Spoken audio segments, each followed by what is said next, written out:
Welcome to Career Point tutorial Vaishali. आज हम लेके आए हैं भाग 3। जो आपका जो टॉपिक चल रहा है वह 10th का चल रहा है और वह है वास्तविक संख्या। वास्तविक संख्या को हम लोग जानते हैं कि इंग्लिश में रियल नंबर कहते हैं। तो इसके पहले हम 2 वीडियो आपको डाल चुके हैं, भाग 1 और भाग 2। आज हम भाग 3 लेके आए हैं। तो भाग 3 में आपको क्या देखना है, इसके पहले हम बताए थे आपको कि कुछ बेसिक कॉन्सेप्ट बता रहे हैं। कुछ जो भी 2 आपके वीडियो बने हैं भाग 1 और भाग 2 वह आपके लिए बहुत इंपॉर्टेंट है। वह क्लास 6 से लेकर क्लास 10th के लिए बहुत इंपॉर्टेंट है। ऐसा नहीं कि 10th का हम पढ़ा रहे हैं तो वो सिर्फ 10th के लिए इंपॉर्टेंट है, वह क्लास 6, 7, 8, 9 और 10th के लिए सबके लिए इंपॉर्टेंट है। आज हम यहाँ लेके आए हैं अगला जो है आपका डिफिनीशन वह है परिमेय संख्या। परिमेय संख्या किसको कहते हैं? तो परिमेय संख्या को पहले हम जानते हैं कि इंग्लिश में रेशनल नंबर कहते हैं। परिमेय संख्या को क्या कहते हैं? इंग्लिश में रेशनल नंबर कहते हैं।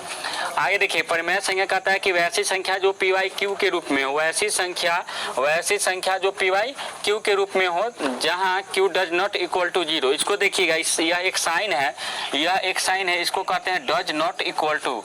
इसको कहते हैं इंग्लिश में, देख लीजिएगा, डज नॉट इक्वल टू।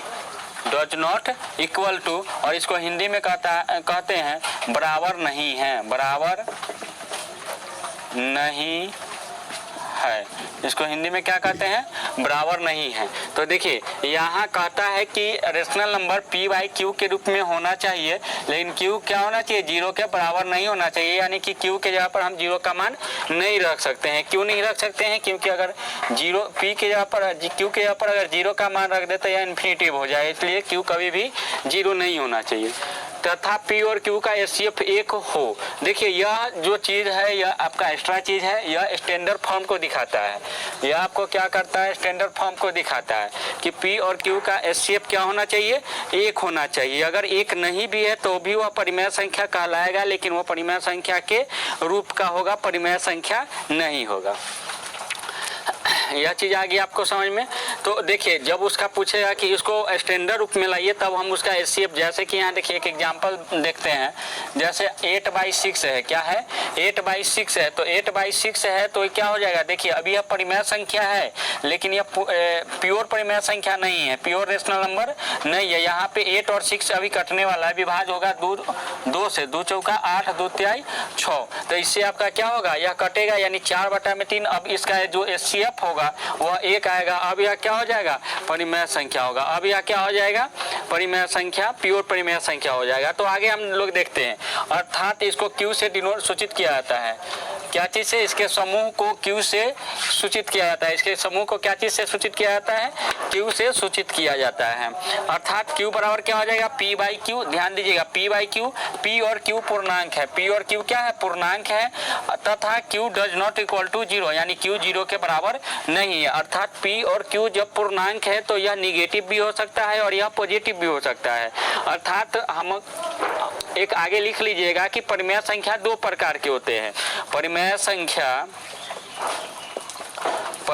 संख्या के 2 रूप हैं। एक है धनात्मक परिमेय संख्या, लिख लीजिएगा, धनात्मक परिमेय संख्या, और दूसरा में लिखिएगा और ऋणात्मक परिमेय संख्या, और ऋणात्मक परिमेय संख्या। यह चीज आपको आ गया समझ में। अब धनात्मक परिमेय संख्या और ऋणात्मक परिमेय संख्या क्या होगा, इसको आप एक बार स्क्रीनशॉट खींचिए, ऊपर वाला मिटाएंगे।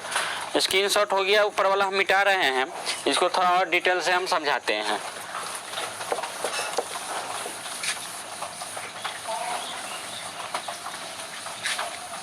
इसको और हम डिटेल देखिए, आप लोग पढ़ाई पे थोड़ा ध्यान दीजिएगा क्योंकि यह बहुत ही इंपॉर्टेंट है। यह जितने भी कॉन्सेप्ट है यह बहुत इंपॉर्टेंट है। देखिए -3/2 यह आपका ऋणात्मक परिमेय संख्या हो गया और 3/2 यह आपका धनात्मक परिमेय संख्या हो गया। क्या हो गया?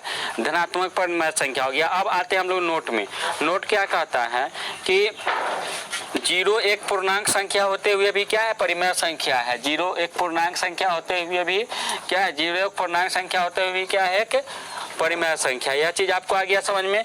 दूसरा में जब पाई का मान 22/7 रहे, हमेशा याद रखिएगा जब पाई का मान 22/7 दिया हुआ रहे तो यह परिमेय संख्या होता है। लेकिन पाई जो है मेरा यह क्या है, यह अपरिमेय संख्या है। कौन संख्या है, अपरिमेय संख्या। और यह क्या हो गया आपका, यह परिमेय संख्या हो गया।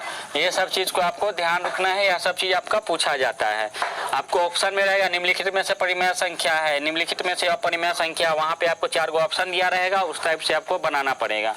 अब देखिए अपरिमेय संख्या किसको कहते हैं, वैसा संख्या जो रूट ए के रूप में हो, जहां ए पूर्ण वर्गमूल न हो, उसे अपरिमेय संख्या कहते हैं। जैसे देखिए अब रूट में हो, जैसे देखिए रूट 8 हो गया, रूट 7 हो गया, रूट 5 हो गया, यह सब क्या हो गया, ये सब अपरिमेय संख्या हो गया। यह सब क्या हो गया, अपरिमेय संख्या हो गया। अपरिमेय संख्या है क्योंकि यह रूट के बाहर नहीं आ सकता है। 2 अपरिमेय संख्याओं का आप नोट देखिए, यही इंपॉर्टेंट है, यहीं से आपको क्वेश्चंस आते हैं। जितने भी अपरिमेय संख्या से क्वेश्चन पूछे गए हैं वे सब यहीं से आए हैं। यहाँ फिर हम इसको इरेज कर रहे हैं, मिटा रहे हैं। यानी कि जितने भी क्वेश्चंस आपके 10th में ऑब्जेक्टिव में और ऑब्जेक्टिव में यह क्वेश्चन आते हैं, ऐसा नहीं कि नहीं आते हैं, यह क्वेश्चन जो है वह आते हैं। जो भी है 1, 2, 3 क्वेश्चन हमेशा आपको दिखने को मिल जाएगा। लिख देगा कि निम्नलिखित में से अपरिमेय संख्या कौन है। देखिए 2 अपरिमेय संख्याओं का योगफल हमेशा और अंतर हमेशा एक अपरिमेय रहता है। जैसे देखिए एक संख्या √2 है, इसमें दोनों संख्या √5 को जोड़ेंगे तो यह √2 + √5 होगा और यह क्या होगा, अपरिमेय संख्या होगा। इसी तरह आपको √2 अगर -√5 है तो यह भी क्या होगा, एक अपरिमेय संख्या होगा। 2 + √5 भी एक अपरिमेय संख्या है, जो नीचे वाला नोट्स से दिया गया है। देखिए नीचे में नोट्स क्या है, कहता है कि एक परिमेय तथा एक अपरिमेय संख्याओं का योगफल तथा अंतर एक अपरिमेय संख्या होगा। क्या होगा, एक अपरिमेय संख्या होता है। देखिए एक अपरिमेय है, सॉरी एक परिमेय है और एक अपरिमेय है, दोनों का जब योग करेंगे तो हमेशा इसी रूप में लिखाया गया और यह क्या कहलाएगा, अपरिमेय कहलाएगा। यह क्या कहलाएगा, अपरिमेय कहलाएगा। आपको ऑप्शन में आएंगे 2 + √5, एक क्वेश्चन हम लिखते हैं उसको देख लीजिएगा। लिखिए निम्नलिखित में से कौन, निम्नलिखित में से कौन अपरिमेय नहीं है। क्वेश्चन ध्यान से पढ़िएगा, अपरिमेय नहीं है, ये नहीं वर्ड इसमें लगा हुआ है। ऑप्शन है आपका 1 √5 + 2, दूसरा ऑप्शन है आपका √3 + √2, तीसरा आपका ऑप्शन है √9 + 3, चौथा आपका ऑप्शन है √2/√3। या आपको ऐसे रहेगा, माइनस में एक दे देते हैं √5 - √3।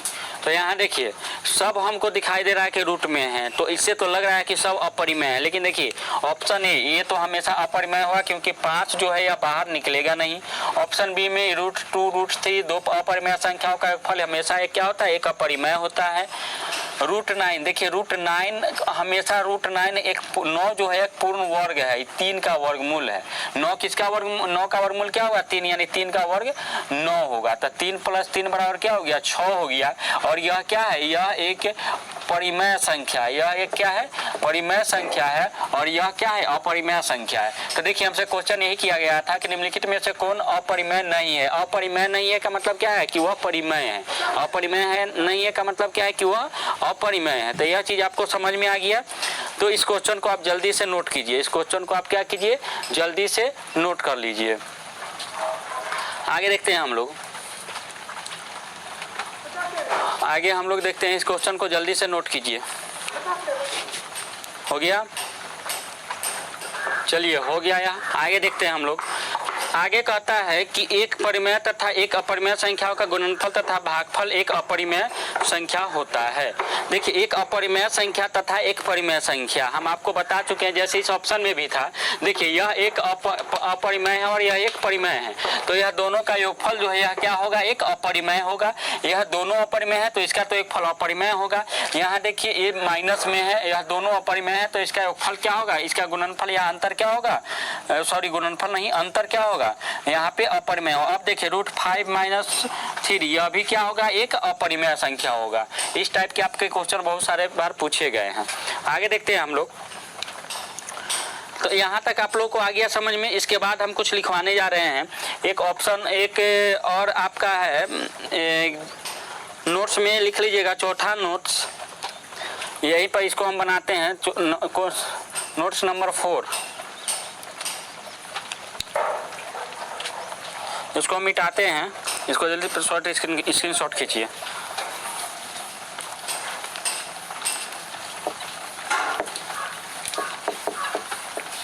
आपका इस वीडियो के बाद आपका एक्सरसाइज शुरू होने वाला है, तो उसको आप थोड़ा ध्यान से देखिएगा। देखिए, एक परिमेय तथा एक अपरिमेय संख्याओं का, ये भी आपको हम इरेज कर देते हैं।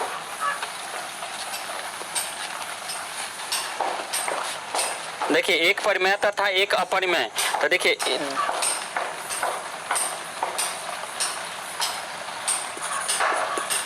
दो अपरिमेय संख्याओं का गुणनफल तथा भागफल एक अपरिमेय तथा, यहाँ लिख लीजिएगा, तथा अपरिमेय तथा परिमेय संख्या हो सकते हैं, संख्या हो सकते हैं। यह लिख लीजिएगा। एग्जाम्पल हम यहाँ बता रहे, एक छूट गया था नोट्स, या स्पेस के कमी के कारण आपको नहीं लिखा गया था। देखिए, जब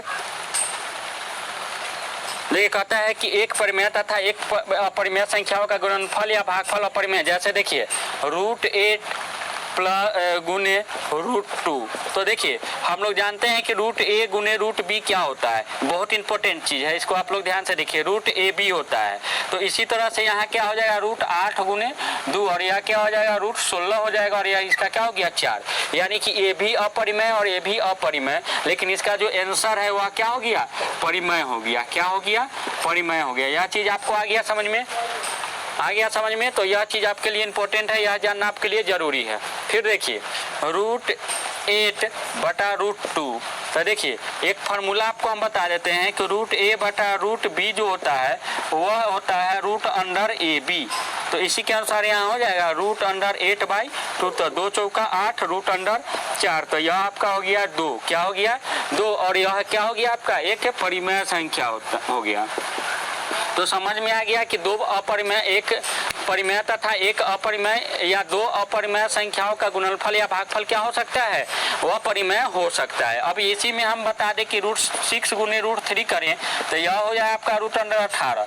इसको हम लोग लिखेंगे 9 गुने 2, और 9 बाहर आ जाएगा तो क्या हो जाएगा, 3 हो जाएगा, और यह रूट में बच जाएगा, तो यह क्या हो गया, यह अपरिमेय हो गया। तो हम यही बोले थे कि जब भी एक परिमेय संख्या और एक अपरिमेय संख्या का जब गुणनफल करेंगे या भागफल करेंगे तो वह अपरिमेय भी आ सकता है और परिमेय भी आ सकता है। और इस टाइप के आपके बहुत सारे क्वेश्चन एग्जाम में पूछे गए हैं, ऑब्जेक्टिव में 10th के बोर्ड एग्जाम में पूछे गए हैं, तो हम लोग देखे हैं। तो आज भर के लिए इतना ही। अगला जो आपका वीडियो बनेगा वह आपका एक्सरसाइज होगा, चैप्टर 1 होगा, वास्तविक संख्या होगा। उसमें हम आपको बताएंगे कि भाग एल्गोरिथम क्या होता है, लेमा क्या होता है, सब भाज्य बराबर भाज्य गुने भागफल जोड़ क्षेत्रफल के आधार पर क्या बनता है, जो क्वेश्चंस बनते हैं उनको हम बताएंगे। लॉसन निकालने का, मौसा निकालने का सिखाएंगे भाग एल्गोरिथम के द्वारा।